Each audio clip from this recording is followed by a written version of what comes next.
In this mental balance is a juggling act series, I'm sharing the 40 mental well-being concepts that will help you enhance your life journey that are covered in the book, which is pinned.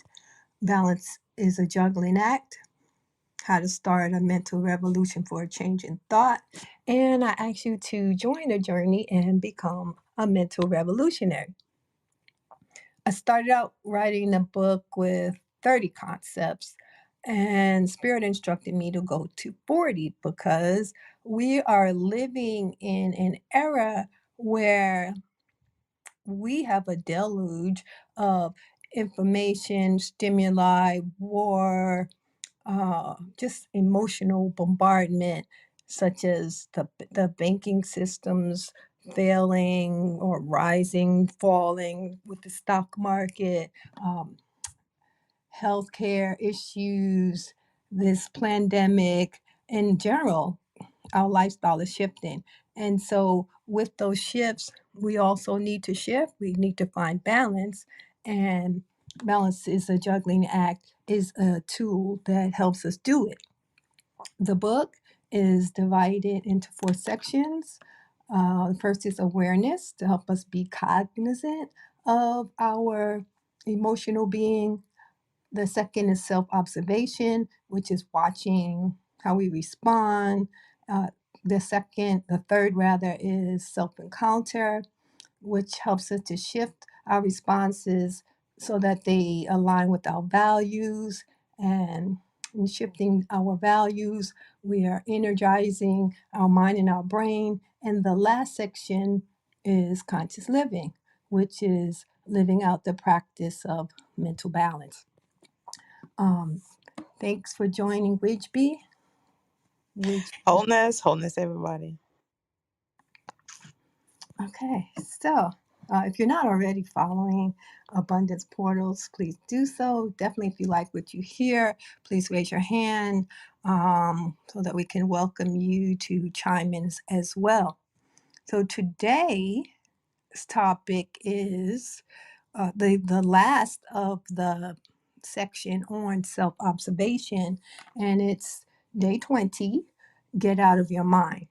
And the objective here is to think less and feel more because we are sentient beings that are here to feel our way through life. But most of the time, our mind grabs hold of thoughts that are troubling and creates all of these stories and emotions around the thoughts. And we hold on really tightly to these stories that we're making up, and it becomes our truth. And we become so fixated with these stories that we believe that is exactly the way real life is playing out and happening. And that's what happens when we get caught up in overthinking, when we get stuck in our mind. And so life loses some of its lightness, it becomes too serious, and overall, we start to lose our balance and our focus.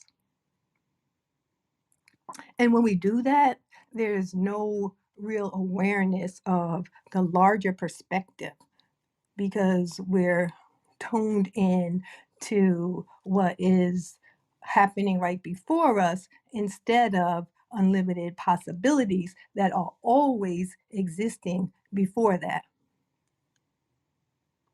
because we're trying to sustain a relationship with what is instead of tapping into those unlimited possibilities. And we can't get to where we're going if we're going to be holding on to things of the past. And so, again, I invite you to get out of your mind, right? Most smart people, and I say smart in quotes, meaning that they have a high IQ or they're called intellectuals, they have developed that degree of mental acuity at the expense of developing other types of knowing, like knowing through feeling or intuitive knowing. And we use our mental capacity to rationalize when we want to avoid emotions or the thoughts that are most troubling to us. And with this depression, mental distress in some form or another, whether it's anxiety or depression, etc., it has to set in because we're pushing down these our emotions and they become more dense, and so therefore we are going to have these heavier or dense emotions. And if we're only using logic to work through or to really try to understand what's going on with these emotions, then we're continuing that repression. Repressing the feelings and the flow. And as I said earlier, it causes emotions to become stuck. And then from there, we're actually creating do loops in our mind so that we are repeating the same thing over and over. So we have the same mental conversation with the same emotional outcome. So, asking again, get out your mind and stop wandering around in your mind that's creating busy work and get out of it so that you can see life from a more bird's eye perspective. And since our mind really loves to label things as either good or bad, and then when we do that, then that gives us, as I said, busy work. Now we've got things to try to fix because if it's wrong, then we need to fix it. And we start creating problems that don't even exist. And all of this is overthinking that makes things worse over time. And as we know, where the mind goes, energy flows. So we're just creating more of the same. Think about a time when you had an argument in your head. It's just you arguing with somebody, and you started feeling really heated as if you were actually experiencing it. I mean, all of that happens in your mind. And we do the same thing. It's not just anger, we do it with sadness, we do it with other emotional pains. And, when we're really using our tools, we use this to also tap into the higher emotions of happiness and joy, etc. But most of the time, we're doing this with the lower emotions, and tapping into emotional pain that gets stuck in the body and produces uh, those brain chemicals and instructions in the mind for your body to feel depressed, angry, upset, etc. If I may for a second, Raisa, regarding the talking, like the fighting with other people while they're not even there.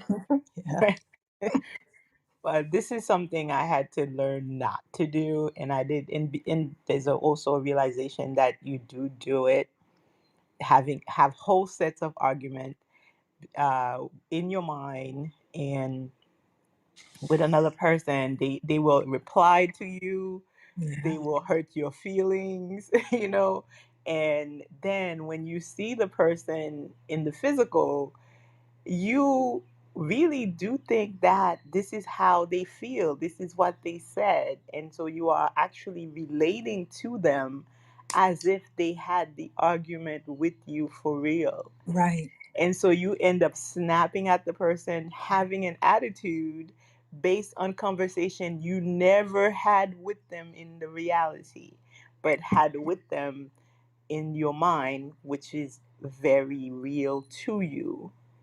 And I mean, just it's important to watch yourself mhm, do this and observe how you do it.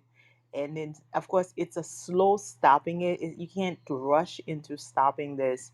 You have to observe when you do it and retrain your mind to observe other things instead of being occupied by these types of obsessive thoughts and obsessive imaginative realities. So I wanted to put that in because I did this for years, and it can make you very miserable. And worse than that, it can manifest your day. So my example here is that one of the I used to work at an office, and then in the morning as I'm taking my shower, I would have whole arguments in the shower with the different people, whether it was my coworker or my bosses.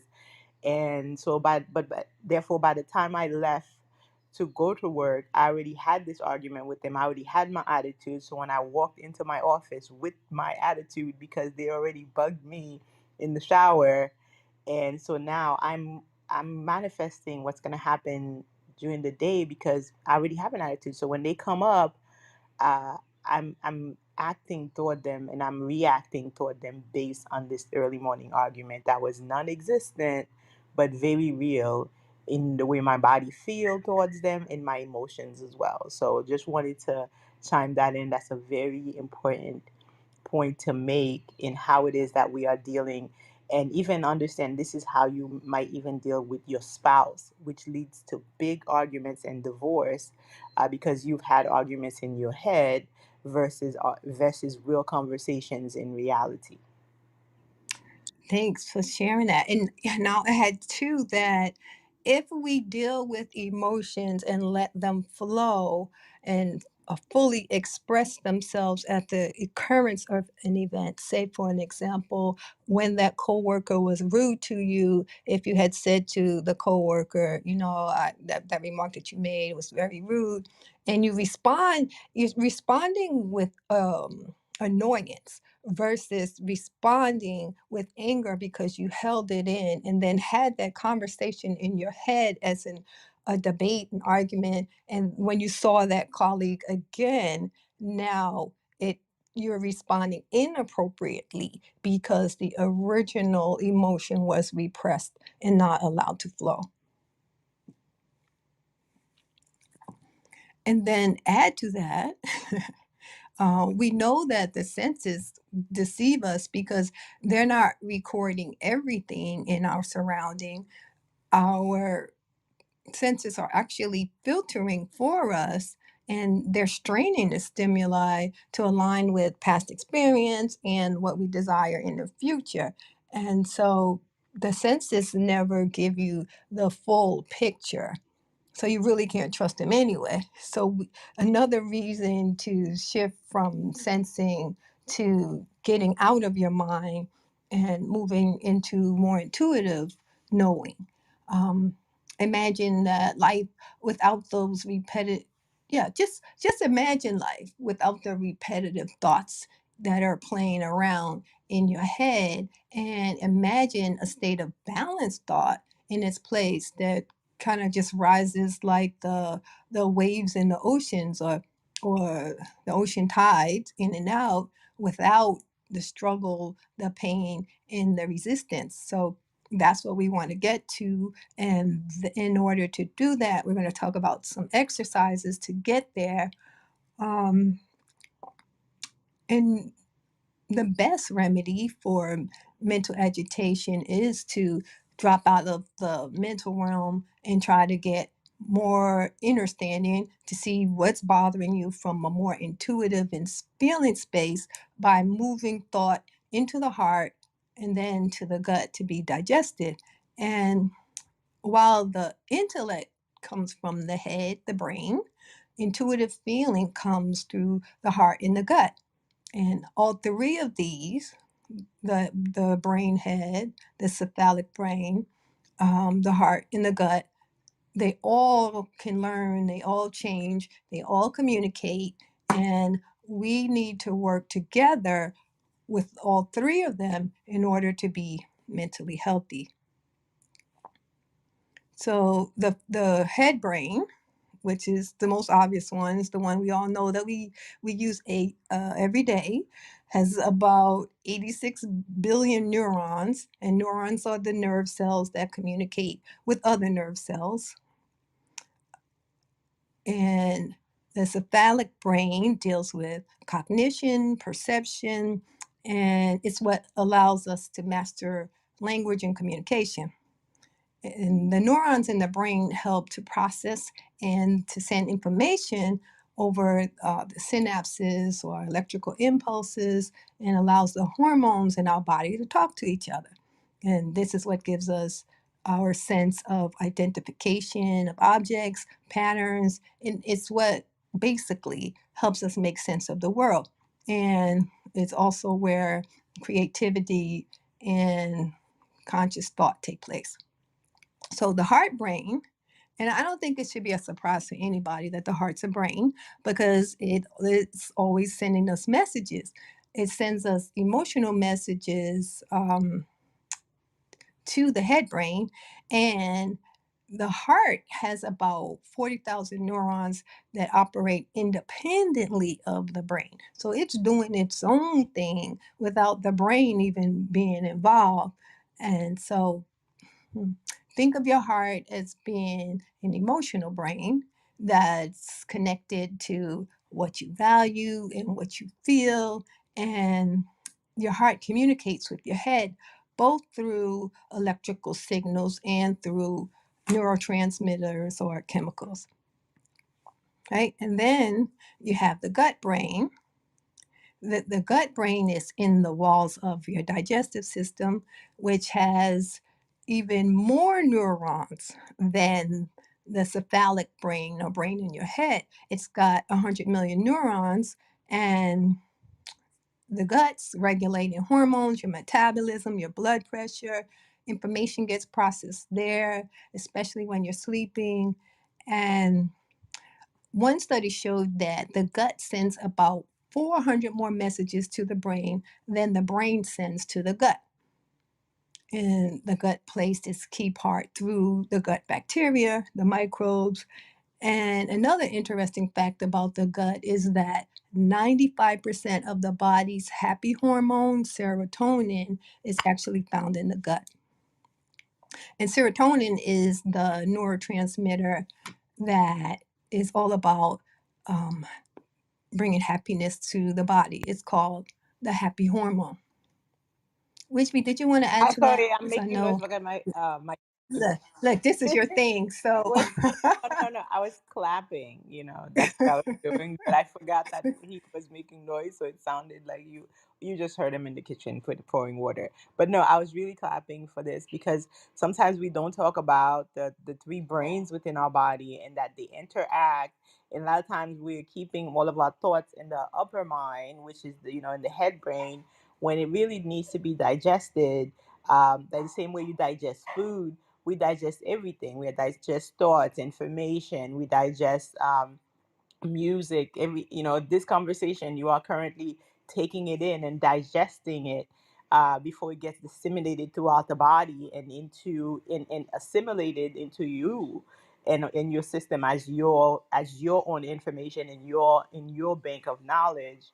And so in understanding that, a lot of time when we get information, take your time to process and digest and take it in, and instead of keep it in your mind, in the upper mind, and keep asking questions, just bring it down into the lower gut area. You always hear me say lower dantian, which is what it's called in the Chinese word, like right below your navel in the gut area, or enteric brain, so that it can be digested, and it will be for better assimilation, and integration within your system, which means that you'll understand it better. So sometimes we don't want to you don't want to just be understanding with your mind, with the upper mind, but really want to be understanding through digestion. So yeah, so thank you for that. I was clapping, wholeness. no, wholeness, thank you. I wanted to invite you to add on here as well, too. So, And Aya Bay inside of the chat says, makes me think of Flo Joe doing 5,000 sit-ups a day, core strength. That's 5,000 sit-ups. That's that's but crazy. yes, Yeah. right. So She had to wow. get out of her mind in order to do that Right. because her mind and body were probably telling her that she couldn't do it and that the possibility wasn't there because it wasn't something that it had experienced before or had any knowledge of someone else experiencing. And so, in order to do things at that level, you have to get out of your mind. Thanks, Aya. So, to move from the mental realm to the feeling realm from the head to the heart to the gut where it can be digested, it's important to take that time to tap into your body consciously and to move the energy through, as which we just described. Everything has a natural rhythm and a flow, which we can tap into when we learn to listen and communicate from all three brains, especially the heart, to get a more balanced experience of the world. And for most of us, we're just used to controlling our environment or trying to control our experience by literally making up mental stories about what's going on. And to make the shift to tapping into our body, into all three brains, and having them work together is stepping outside of our comfort zone. Yet we know that growth happens outside of our comfort zone. Like, we don't expand while we are sitting on the couch. We don't expand while we sit with what we already know. We have to step into the void where the unknown lies and, pass through that space in order to come out on the other side with something new. So, a question that I want to pose to the room is, ask yourself this: can I just be here with life to be in life, not be in my head with some imagined past or even future thought? And can you challenge yourself to live in your feelings and not your thoughts? Because feelings are now, right? They are representative of the present moment, while thoughts are based on past experience and how we're going to utilize that past experience. Um, Basically, recycling old data. So when experiences come up, let's have the experience instead of thinking about the experience. I remember I was on vacation once and everybody's taking pictures. And so, I'm looking out at nature and just feeling the environment and the vibe. And I'm thinking, are we live or are we Memorex? Because it seems like most of the people here are here to create a memory instead of have an experience, or to go back and show pictures to people, post them on social media, about how great your life is instead of actually enjoying the experience. Now, of course, you can do both. um, but before you start taking pictures, have the experience. Any thoughts or comments? Sorry, I was looking for my mic.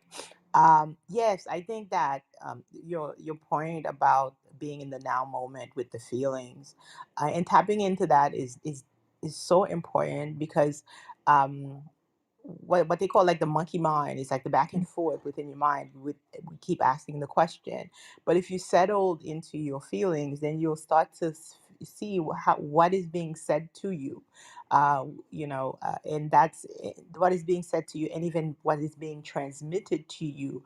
And it, Mhm. because you know how people always say within the question is the answer, and so if you're looking for the word answer versus how it is that the whole organism processes things, right? So we are an ecosystem, we are an organism. That same thing is like everything is taking in information from all points of view.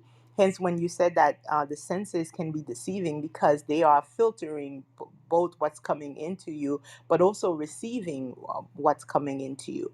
And so, in that respect, like how do you then process everything and filter it? It can feel like a bombardment, but at the same time, because of the filtering, it's not all. So you need to basically see from all points of view, which means that when you are getting information, you have to take it in with your eyes, take it in with your ears, take it in with your sense of touch, which is your skin, take it in with your nose and the smell, the taste, and but if you are just taking in something with your eyes and are super concentrating on the seeing of the thing, wow, so that means that the eyes, that sense with the eyes, the eyesight gets overloaded, and so that creates that imbalance, right? Because now when it's supposed to be balanced throughout all of the senses, so you can have that balanced view of what your senses are perceiving, instead you're really concentrating on the eye. Same thing with the ears. If you're listening to music or words and it's a lot, then there's an imbalance here with just the hearing, when you have to see, touch, taste, smell, and so that you can have the whole purview. And when you tap into your feelings, you're just tapping into, okay, what is it, just the rawness, the raw feel of what the senses are taking in, versus just trying to define everything in one Mhm. on a one-on-one basis, meaning like if I'm concentrating on my eyesight as that sense, and therefore I'm only defining what I'm seeing based on what based on that, on the vision of it, on the seeing of it, versus making sure that I am balancing everything within all of the senses, so that I can have a 365 perception of the experience. And so hence why it's important to take in that digestion, to incorporate your enteric mind. And the great thing is that the heart has the capacity to do this, to feel into things, versus just the thoughts and the back and forth. And the heart is gonna wholeheartedly feel with all of the senses. And so to me, that's the most important thing in terms of even cultivating a practice of really mastering your senses, and what they call turning your senses inward, so that once you take in an information from outside, you now turn your senses inward, so that you can perceive what it is that you've just experienced. Wholeness. Wholeness. And what the heart gives you is the energy of it. What's the frequency of the information that is coming in? And it tells you how to respond on an energetic level to either match the frequency or rise above that frequency if that's what's needed. So let's talk about some ways to get out of your head, right? From the obvious to some things you may not yet have tried. The first is to remember that we don't have to be our thoughts. Thoughts are impulses that are fleeting, they pass through us based on our previous experience and our current mood and our current environment. So we can be the observer of our thoughts and emotions as well, because thoughts and emotions are indicators, they're not dictators. They are not even necessarily true. Thoughts are beliefs that we've held for a long enough. Thoughts, let me rephrase that. Beliefs are thoughts that we've held a long enough time in order to believe that they are true. And so to us, for us, they become truths, which is not necessarily so. That is a perspective versus a truth. And we'll talk about perspective more. Um, a second way to get out of your head is to be aware of when your thoughts take you away from the now.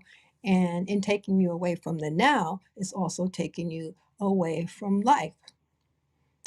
I saw a meme of a human walking a dog, and the dog had a thought bubble that was empty, and the dog is happy walking along, wagging his tail, and the human is walking on the same path with the same bright, sunshiny day, with trees and nature, nature in its glory, and the human mind. the bubble is so full of thought and clutter with all of the mental chatter from the monkey mind. And so, if we can catch ourselves, um, which I do practice when I'm walking along the trail with my dog, when I my thoughts take me away from the now, and I'm starting to think about what happened yesterday, or that person who's getting on my nerves, a task that I have to take care of, instead of being present in the now. If I can pull myself back to the present moment, then you're able to get out of your mind and have a totally different experience, because while all of that mental chatter is going on, you're not absorbing the other information or stimuli that is coming to you, because you're you're cut off from it and focus on your mental picture. So we don't have a true picture or an accurate perception of what's really going on. We're just rationalizing based on our current perception, instead of letting the next level of higher thought come to us, and that expansion that comes with it, to allow us to shift to higher truths, or basically just shift to a higher perception of life. A third way that we can get out of our head is to reframe our life rules. Like, we all have our own personal set of rules, our shoulds of what we think we should do versus how other people should respond to us. And it's really just based on the values that we've set. But as we grow, we need to revisit the rules and change them as our values change. Otherwise, we're stuck in our own mental prison of what we can and should and basically are able to do. Shifting perspective is really an underused tool in our balance toolkit. We really need to challenge ourselves to constantly shift perspective so that we're experiencing a more holistic world. Yeah, and I always use the example, I got into mental health in the first place because my son died by suicide. And I've learned to shift perspective of his death from loss of a child to the obtainment of the greatest ally on the other side, who is always there to assist me. Um, and and also in a case like that, there's really a need to shift your identity, even with losing a job or divorce or any change in your identity. You have to shift your perspective from what was to what can be, and focus on the larger opportunities and possibility that has now opened up, because when one door closes, multiple doors open, and we have a choice always to reframe and shift our perspective to go towards the open door. A fourth way to get out of our head is to observe and imagine, right? So that just means picking something that is going to help us to visualize unlimited possibility. And it could just be a symbol, a sacred image, something that represents possibility. An infinity symbol, the tree of life, sacred flowers, any other sacred symbol. It could be the moon, the stars, the cosmos, whatever that is for you. The purple violet light. Just surround yourself with its white light. Uh, when you feel that clutter in your head, just think of that object that you've preset as your source of a return to balance, and view it, imagine it fully, and whatever the feeling is that it brings to you. For example, as I said, balance, it could be happiness, joy, bliss, whatever you have associated with that. I usually pick something representing unlimited possibility so that I know that there are always choices, options, and another way.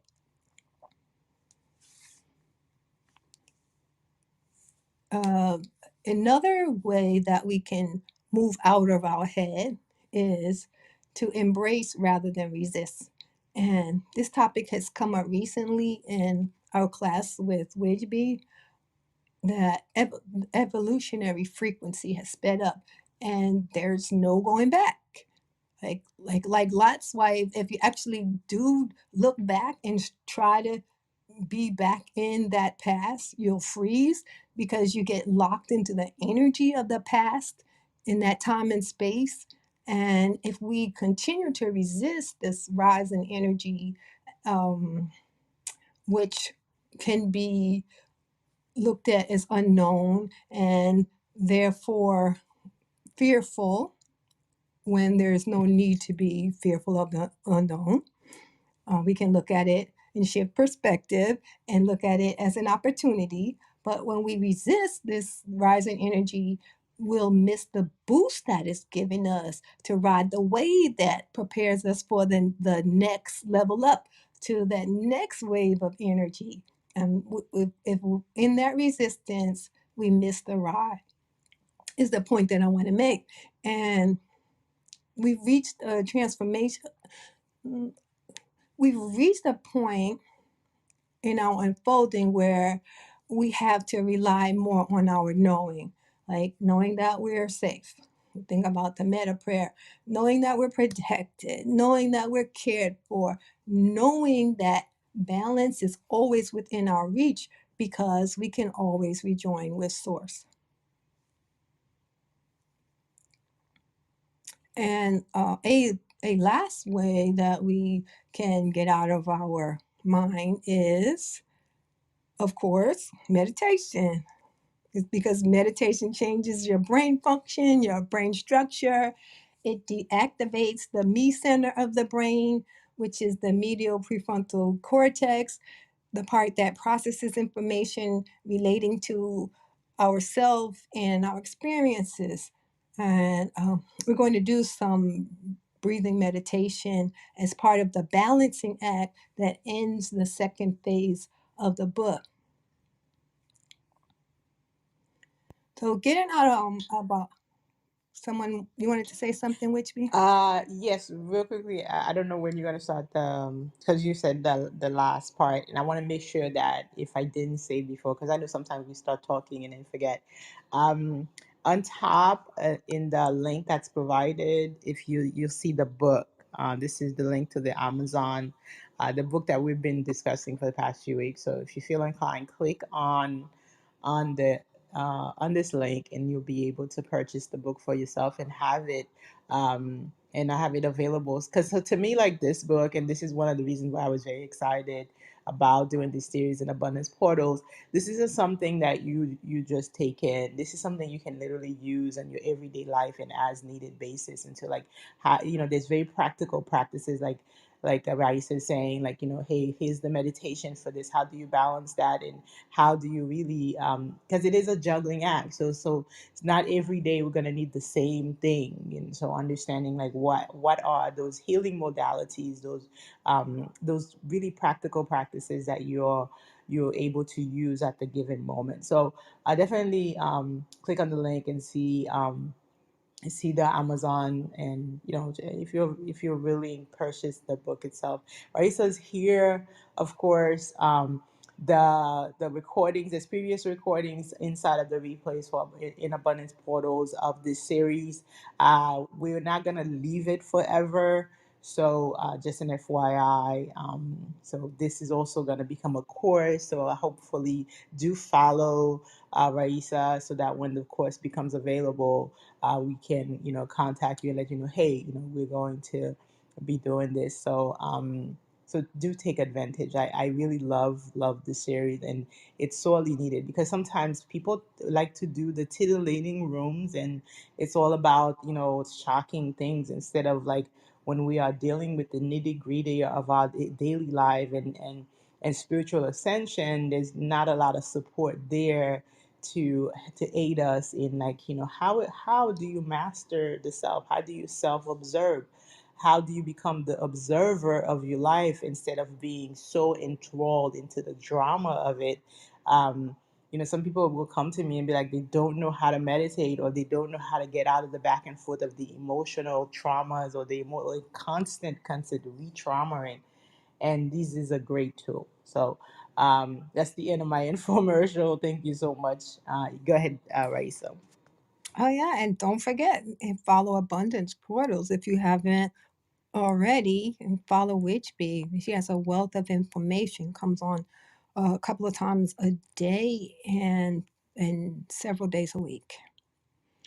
Uh, so, really, just to sum that up, getting out of your mind gives you true self awareness because you're not looking for a funnel income that's restricted because it's based on, as I said, the past experience and the limited stimuli that comes through or filters through to you. It's based on unlimited possibility when you're outside of your mind, outside of your norm, outside of your comfort zone. New things come to you. And when you're remaining within all of the mental noise and chatter, sucked into the data and only what the data tells you, it leads to distressing situations because you're not responding properly. You're not allowing your whole self to digest the information with um, your brain, with your heart, with your gut, so that you can be led to the appropriate response. And I thought that was a good topic to address how we deal with dementia. And when we think about being out of our mind, I'll invite you to take a different look at dementia at a higher potential or a higher octave of dementia, because dementia is loss of cognitive functioning, of thinking, remembering the past. Again, thinking for most of us is reproducing more of the past if we're not thinking fully, and reasoning, which is logic. And on the low side, it's to the extent that it's interfering with the person's daily life and activity, right? Some people with dementia cannot control their emotions. My mom had dementia, um, and their personalities start to change. Oftentimes they become fearful and distrusting. Yet on the high side, living in the moment and having really pure experiences that are not based on the past and memories or trying to figure out the future. Think about how powerful that is.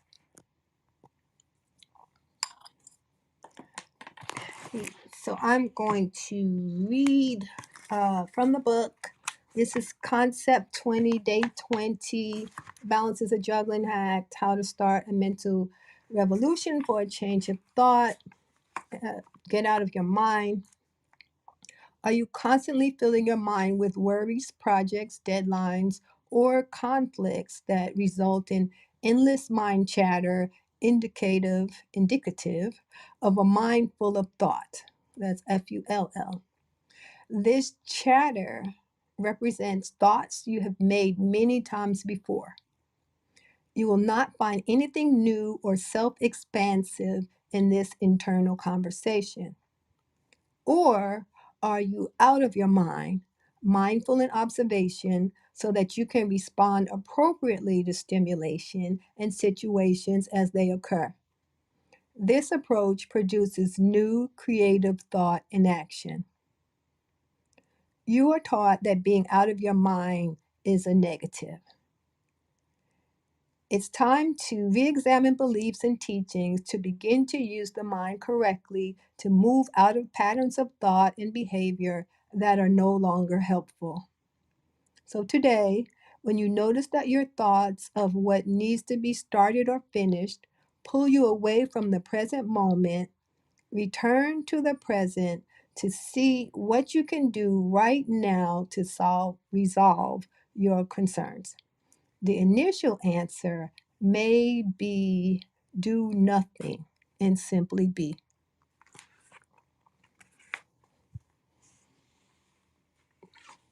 Okay.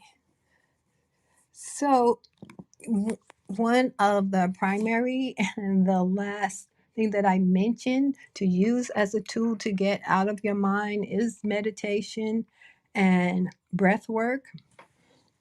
And it's a tool that I use to immediately help me get more in a present state.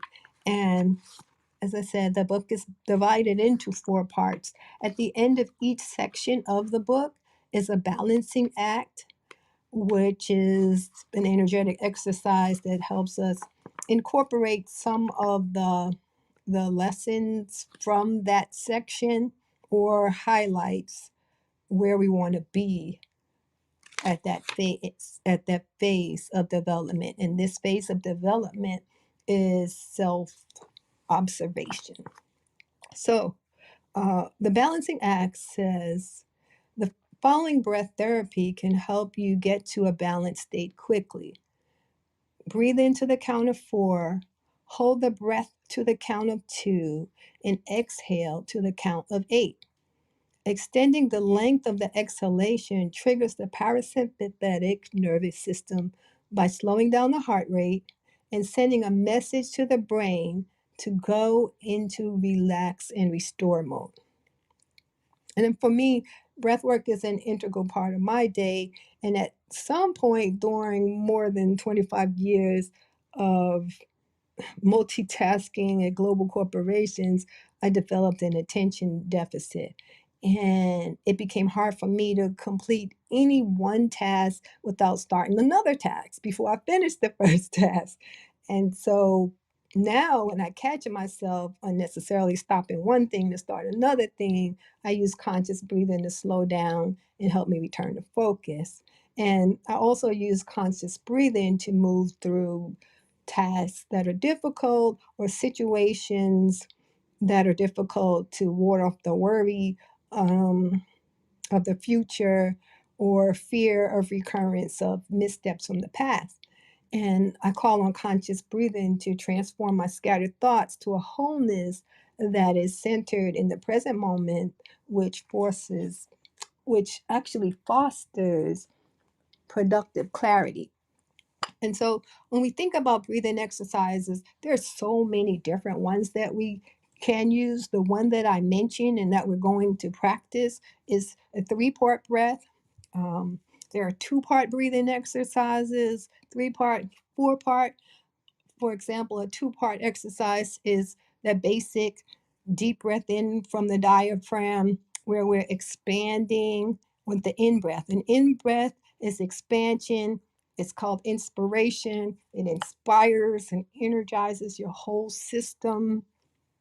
It's masculine energy. And the out breath is a contraction. It's an exhale. It's a release. It de energizes and it's feminine energy. And when we're doing that in a rhythm, the in breath and the out breath are the same length, we have a natural flow, a balance. Um, and then I think I said, so when we inhale, it's energizing, it kicks in um, the fight or flight, the sympathetic nervous system. And sometimes there's a greater need for that. So when we want to excite the sympathetic nervous system, we'll make our inhale longer. When we want to excite the parasympathetic nervous system, we make the exhale longer. And then there's 3-part breathing where we start with the deep breath in, which is expansion, and then we hold it for a count for however many counts, and that hold stabilizes. It's a rest, is a balance. And then the 3rd part is the contraction or the exhale where we're releasing. And whether we're practicing or not, the truth of a breath is that it's a four part breath. like before anything is ever created, there's a void, and then energy comes out of the void. So the first part of the breath is that void. The second part is the deep breath in, where we're expanding, energizing, exciting. Then there's the third part, rest or balance, which is actually a void in a sense as well. And then we have the fourth part, which is the contraction.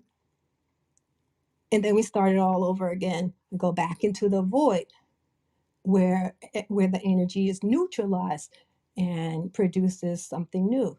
Kind of like an electromagnetic wave. If you ever see that waveform, then they have the line, and then they have the part of the wave that's above the line, and the other part is underneath the line.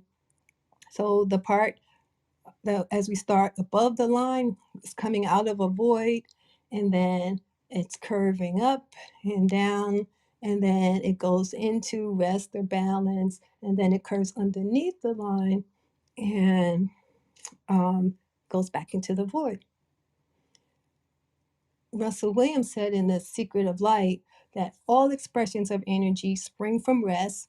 They seek a point of rest and return to a condition of rest. And that is how all things in the universe work, uh, with our breath being a primary expression of how that works within the body.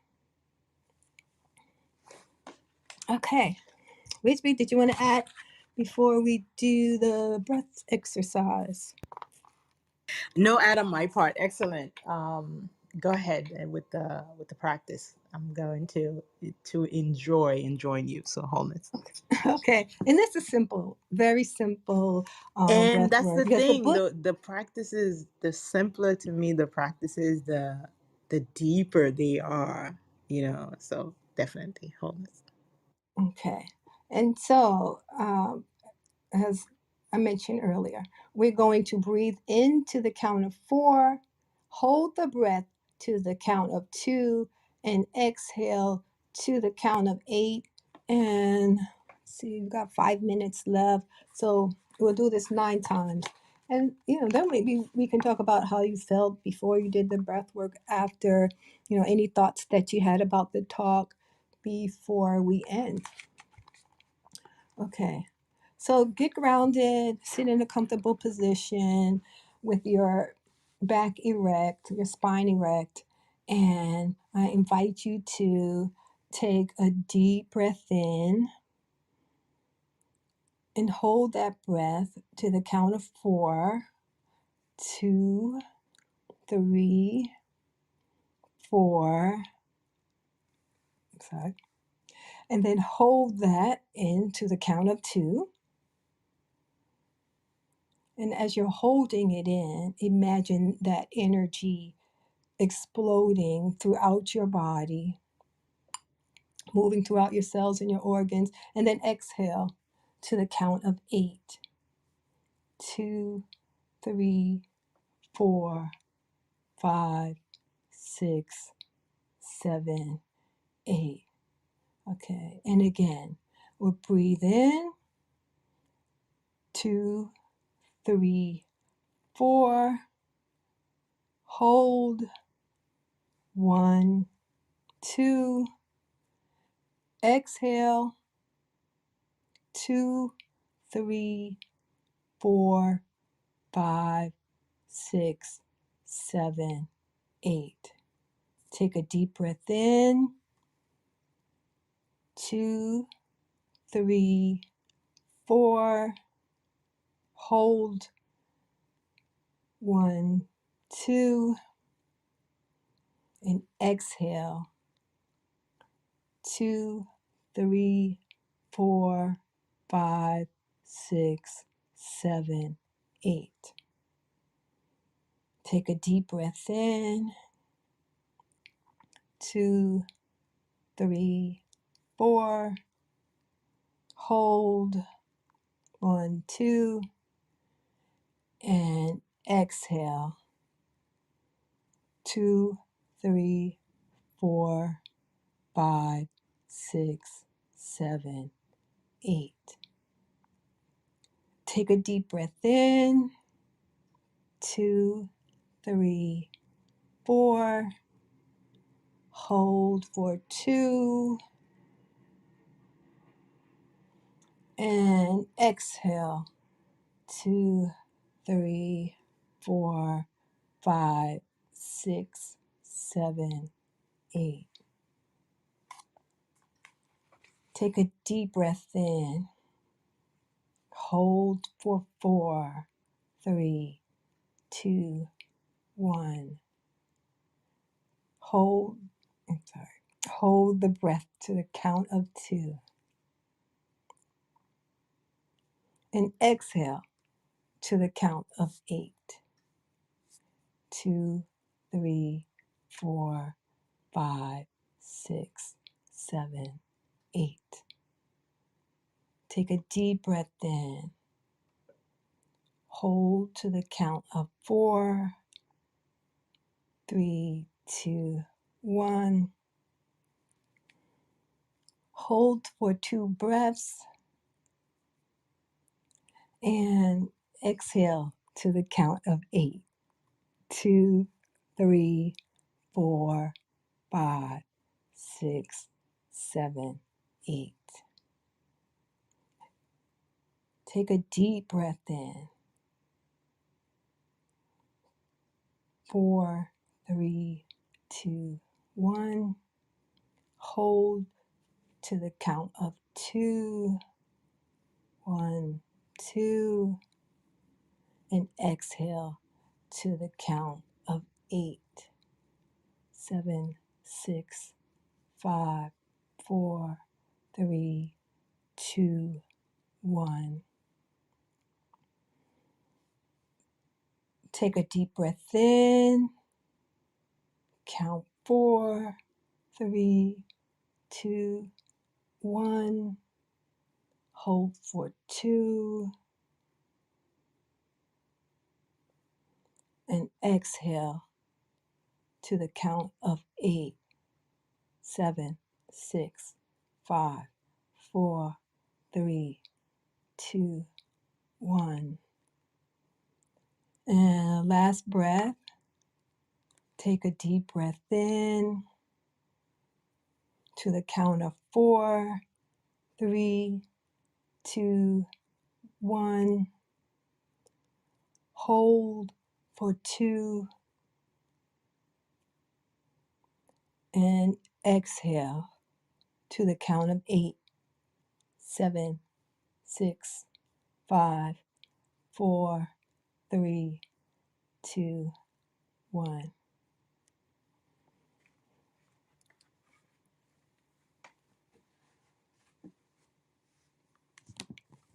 So how'd that go?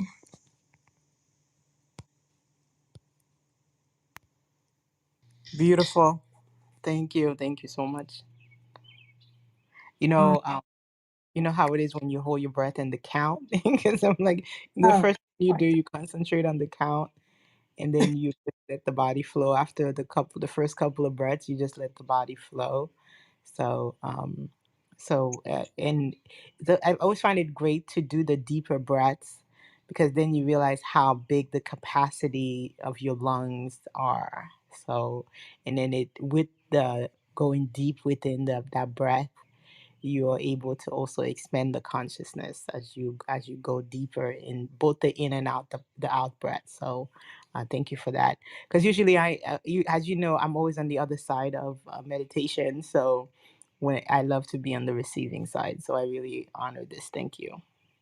so yeah, and I had to stop doing it with you guys because I was messing up. It's like, okay, let me just let me just focus on the giving side of this. Anybody else? Comments, thoughts? There is a question inside of the chat from Mm, Canoe? Kat- yeah. Yeah. Who wrote What this? are Of you Love? talking about, the specific book Secret of Life, or is she just asking you a question about the Secret of Life? I think it's the book itself that's written by Walter Russell.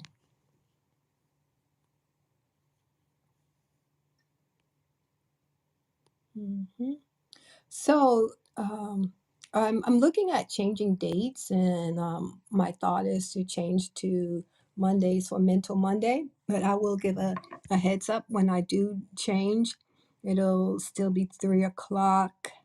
And next time, we'll be moving into the third phase of the book, self encounter, which is making the turnaround, looking at how the self works, how the brain works, and bring the awareness and self observation that we've already done together and lead us to the final step, which is conscious living. That's the last phase of the book.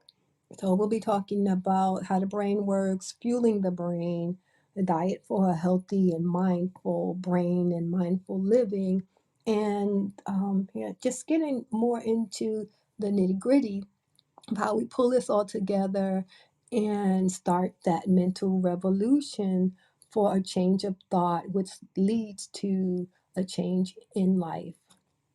So, thank you all for joining. You can find out more about me at my website. It's riceandnazaire.com, and you can check out my bio for LinkedIn info. Please do follow Abundance Portals.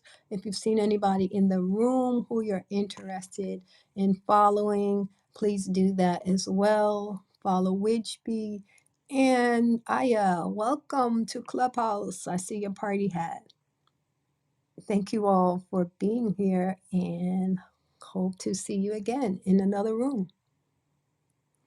This room will be ending in 5, 4, 3, 2, 1. Wholeness.